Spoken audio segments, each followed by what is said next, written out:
پر حرفی کرتے ہیں ادھر ادھر کی، معاشرے کے مختلف افراد کی، مختلف خاندانوں کی، مختلف گھروں کی، مختلف خواتین کی آپس میں گفتگو چھیڑ دیتے ہیں جن کا ان سے کوئی ربط ہی نہیں ہے.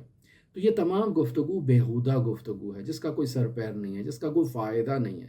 یہ پر حرفی کرنا یعنی بہت زیادہ بولنا.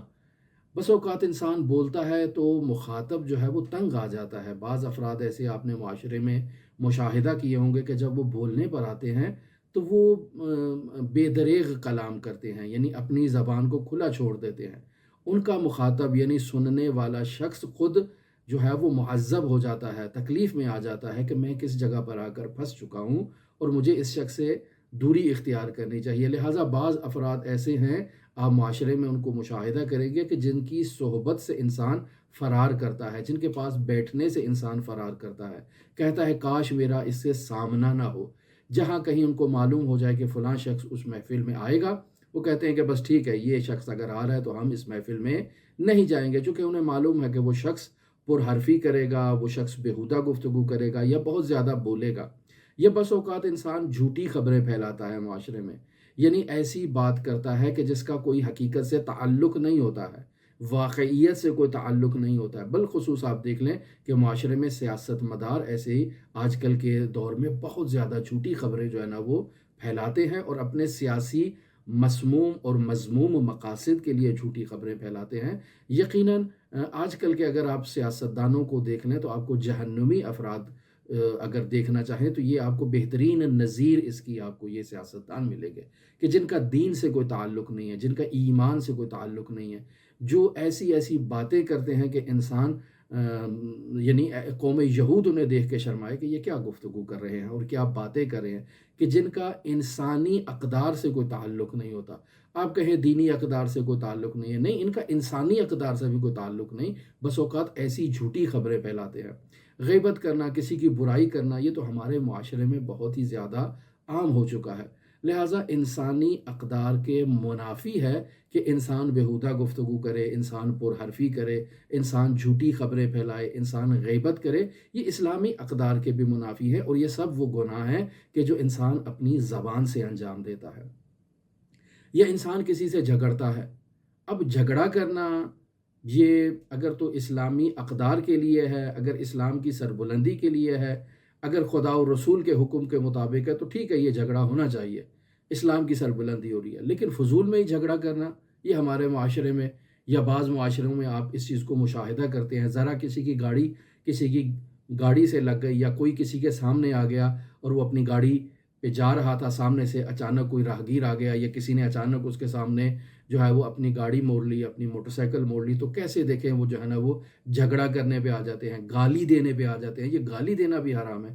ایسا جھگڑا کرنا بھی اسلامی تعلیمات کے مصداق میں سے نہیں ہے. یا انسان کسی پہ تہمت لگا دے. اب یہ تہمت لگانا بھی جو ہے وہ زبان کے گناہوں میں سے ہے اور بہت زیادہ آج کل آپ اس کو معاشرے میں مشاہدہ کر رہے ہیں. یا بس اوقات انسان خود ستائی کرتا ہے، یعنی اپنی تعریفیں کرنا شروع کر دیتا ہے اور اسے ہمارے معاشرے میں کہتے ہیں اپنے منہ میاں مٹھو بننا، یعنی بہت زیادہ تعریفیں کرنا اپنی. خوب احیاء العلوم میں غزالی نے اسے گناہوں میں شمار کیا ہے، باقاعدہ زبان کی آفات میں اسے شمار کیا گیا ہے.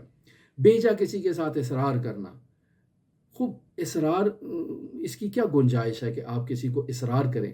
یعنی آداب اسلامی، اخلاق اسلامی سے یہ منافات رکھتا ہے اور یہ آپ کسی کو بیجا اصرار کریں گے تو یقینی بات ہے کہ آپ کے تمام جسمانی اعضاء بھی اس اصرار میں آپ کی زبان کا ساتھ دیں گے. لہٰذا الفساد یہاں پر انسان کی زبان ہے. یہ انسان جھوٹے شائعات جو ہے وہ معاشرے میں پھیلا دیتا ہے، اس کا تعلق بھی زبان سے ہے. خود جھوٹ جو ہے وہ خود ایک گناہ ہے اور انسان معاشرے میں جھوٹے جو ہے وہ شائعات پھیلا رہا ہے اور یہ آج کل آپ معاشرے میں اس چیز کا بہت زیادہ پرچار دیکھیں گے. اللہ نے انسان کو بہت نعمت دی ہے اور انسان کفران نعمت کرتا ہے، اللہ کا شکر ہی ادا نہیں کرتا. معاشرے میں آپ دیکھ لیں کیسے لوگ اپنی مشکلات کا ذکر کرتے ہیں، اپنی مصیبتوں کا ذکر کرتے ہیں، اپنی پریشانیوں کا ذکر کرتے ہیں، مہنگائی کا ذکر کرتے ہیں اور یہ جو حکومت انسان کے اوپر ظلم ڈھا رہی ہے ان مظالم کا ذکر کرتے ہیں. ٹھیک ہے کہ یہ سب مظالم انسان پر واقع ہو رہے ہیں، لیکن اگر انسان ان مظالم کے مد مقابل اللہ کی نعمات کو شمار کرنا چاہے تو یہ مظالم ان کے سامنے کچھ بھی نہیں ہے، بہت حقیر ہیں. تو ہم بطور معمول معاشرے میں فقط کفران نعمت کرتے ہیں، ہم اپنی نعمات کا جو اللہ تبارک و تعالیٰ نے ہمیں عطا کر رکھی ہیں، ہم ان نعمات کی قدردانی ہی نہیں کرتے ہیں، اور جب ہم نعمت کی قدردانی نہیں کریں گے تو یقینی بات ہے مزید آگے نعمات کا جو دروازہ ہے وہ ہمارے اوپر بند ہو جائے گا، ہمارے اوپر ایسے ہی فاسد اور ایسے ہی بے دین قسم کے حکمران مسلط ہوں گے جو معاشرے میں ہمارے لیے ہر قسم کے ظلم و جور کا، ہر قسم کی ناعدالتی کا، ہر قسم کی جو فساد ہے اس کا انتظام ہمارے لیے کر کے رکھیں گے۔ لہٰذا عزیزان محترم، انسان کو چاہیے کہ ان برائیوں سے خود کو محفوظ رکھے۔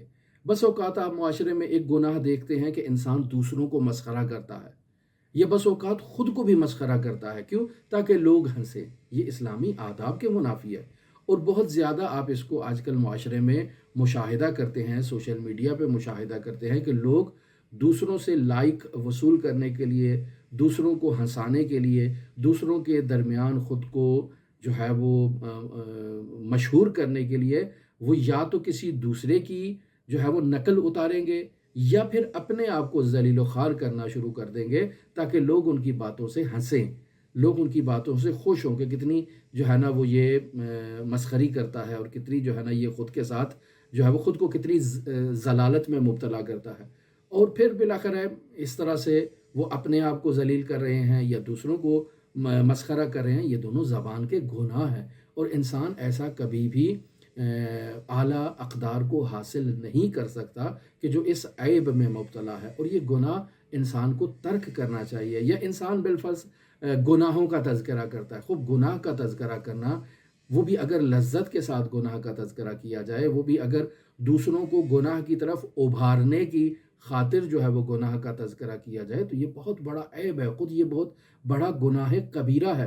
اور بالفرض اگر انسان گناہ آلود مجالس کا ذکر کرتا ہے کہ فلاں جگہ شراب کی محفل تھی، ہم ایسے گئے اور ایسے جو ہے نا وہ وہاں پر اس محفل میں شریک ہوئے، پھر یہ آثار اس پر مرتب ہوئے، یا اسی طرح لہو و لعب کی دوسری محافل کا انسان تذکرہ کرتا ہے، مجالس فسق و فجور کا تذکرہ کرتا ہے، اور بہت ہی شوق سے اس کا تذکرہ کرتا ہے۔ بالخصوص آپ دیکھ لیں کہ ہم نے سنا ہے آج کل جو روزانہ کی بنیادوں پر جو ٹی وی شوز ہوتے ہیں، جو صبح مارننگ شو جن کو کہا جاتا ہے، ان میں اس قسم کی جو ہے نا وہ گناہ کی محفلیں جو ہے نا وہ منعقد کی جاتی ہیں۔ خوب یہ گناہ ہے، اس سے انسان کو اجتناب کرنی چاہیے۔ لہٰذا معاشرے میں بہت زیادہ فساد جو ہے نا وہ یہی سوشل میڈیا کے ذریعے سے، یہی ٹیلی ویژن کے ذریعے سے یہ پھیل رہا ہے، اور اس کی روک تھام کا جو اور اس کے سدباب کرنے کا جو انتظام ہے وہ نہایت ہی ضروری ہے۔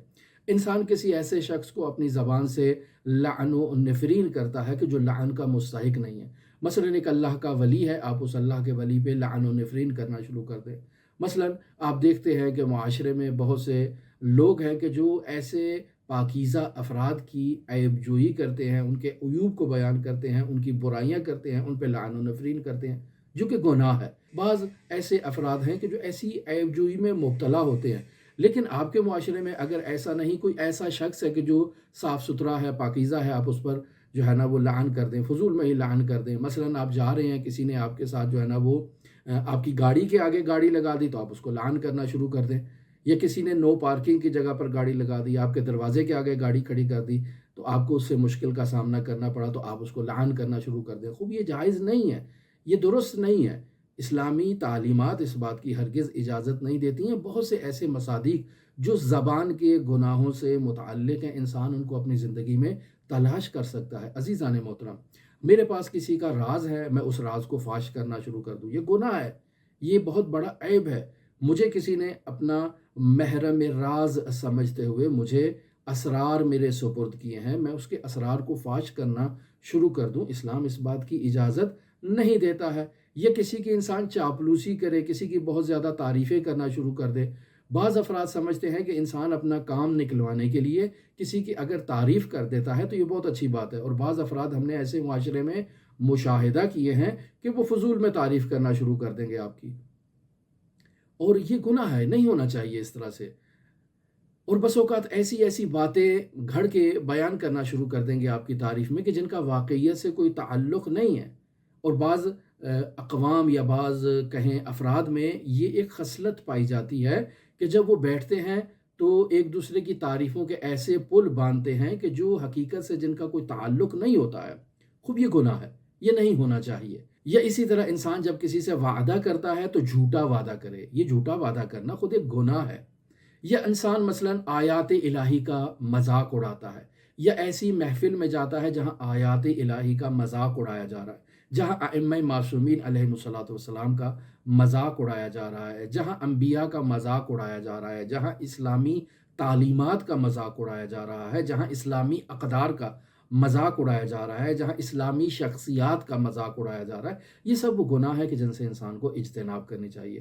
بس اوقات انسان رقیق گفتگو کرتا ہے، شہوت آمیز گفتگو کرتا ہے. عزیزان، اگر آپ زبان کے گناہوں کو شمار کرنا چاہیں تو بے شمار ایسے گناہ جو زبان سے متعلق ہیں وہ انسان کی زندگی میں موجود ہیں. لہٰذا امام زین العابدین علیہ الصلاۃ والسلام سے یہ جو حضرت عبدالعظیم حسنی نے یہ جو جملہ نقل کیا کہ حضرت امام زین العابدین ارشاد فرما رہے ہیں کہ لیس لک ان تتکلم بما شئت، کہ تمہیں اس بات کی ہرگز اجازت نہیں ہے کہ تم جو چاہو وہ اپنی زبان سے بولنا شروع کر دو، چونکہ اللہ تبارک و تعالیٰ نے ارشاد فرمایا ہے وَلَا تَقْفُ مَا لَيْسَ لَكَ بِهِ عِلْمٌ، یعنی تمہیں اس بات کا جس بات کا علم نہیں ہے اس بات کے بارے میں اظہار خیال کرنے کی اجازت نہیں ہے. یا اس کے علاوہ امام زین العابدین اسی حدیث کے ذیل میں ارشاد فرماتے ہیں وَلَيْسَ لَكَ أَن تَسْمَعَ مَا شِئْتَ، یعنی تمہیں اس بات کی اجازت نہیں ہے کہ تمہارا جو دل چاہے تم سننا شروع کر دو. عزیزان، یہ جتنے بھی زبان کے آفات اور گناہ آپ کی خدمت میں بیان کیے گئے، انسان انہیں سننا شروع کر دے خوب انسان کو اجازت نہیں ہے. کیوں؟ چونکہ اللہ تبارک و تعالیٰ ارشاد فرما رہا ہے سورہ اسراء کی آیت نمبر 36 کے ذیل میں کہ ان السمع والبصر والفؤاد کل اولئک کان عنہ مسئولا، کہ بے شک انسان کی جو سماعت ہے، انسان کی جو بصارت ہے یعنی جو دید ہے، انسان کا جو دل ہے، کل اولئک کان عنہ مسئولا، ان میں سے ہر ایک کے بارے میں قیامت کے دن انسان سے سوال کیا جائے گا. پس انسان کی زبان کے بارے میں سوال کیا جائے گا کہ تم نے اپنی زبان سے ان کلمات کو کیوں جاری کیا. انسان کی سماعت سے سوال کیا جائے گا کہ تم نے یہ لغو و لہو کی محفلوں کو کیوں اٹینڈ کیا، تم نے یہ گانے کیوں سنے، تم نے یہ حرام میوزک کو کیوں سنا. یہ انسان سے سوال کیا جائے گا. انسان کی آنکھوں سے سوال کیا جائے گا کہ بتاؤ بھئی نامحرم کی طرف کیوں دیکھا، وہ جو حرام مشاہدے تھے، جو حرام نگاہ تھی، وہ تم نے حرام چیزوں کے اوپر کیوں ڈالی. یا انسان کے دل سے سوال کیا جائے گا کہ تم نے اپنے دل کے اندر ایسی باتوں کو خطور کیوں دیا کہ جو دینے کا تمہیں حق حاصل نہیں تھا. اب یہ تمام مطالب کو بیان کرنے کے بعد مرحوم شیخ حر عاملی رحمۃ اللہ علیہ یہاں بیان کرتے ہیں اقول وَيَعْتِي مَا يَدُلُّ عَلَى ذَلِكَ فِي بَابِ الثَّالِثِ مِنْ هَذِهِ الْأَبْوَابِ. مرحوم شیخ حر عاملی رحمۃ اللہ علیہ کہنا چاہ رہے ہیں کہ یہ جو تمام موارد بیان کیے ہیں زبان سے متعلق، ہم نے بیان کیا کان سے متعلق، ہم نے بیان کیا بصارت اور دید سے متعلق اور آنکھوں سے متعلق، یا فؤاد یعنی قلب سے متعلق. اقول، میں مرحوم شیخ حر عاملی کہتے ہیں کہ یاتی ما یدل علی ذلک، کہ ان تمام گناہوں کی تفصیل جو ہے وہ آ جائے گی ان قریب ہی فی باب ثالث من هذه الابواب، یعنی انہی ابواب وسائل الشیاء، ابواب جہاد بالنفس کے تیسرے باب میں ہم تفصیلاً ان مطالب کو ذکر کریں گے. عزیزان محترم، یہاں دوسرے باب کا جو ہے وہ مکمل اختتام ہوتا ہے، ہم نے آپ کی خدمت میں بیان کر دیا. انشاءاللہ اپنی آئندہ گفتگو کا آغاز کرتے ہیں تیسرے باب سے. اس تیسرے باب میں انسان کی جسمانی اعضاء کے جو مستحبات ہیں، جو مکروہات ہیں، اسے آپ کی خدمت میں بیان کیا جائے گا. ایک روایت ہے حضرت امام زین العابدین علیہ الصلوۃ والسلام سے کہ اس تیسرے باب میں صرف ایک روایت کو بیان کیا گیا ہے، اور اس روایت میں حضرت امام زین العابدین نے گویا کہ حقوق کو بیان کیا ہے.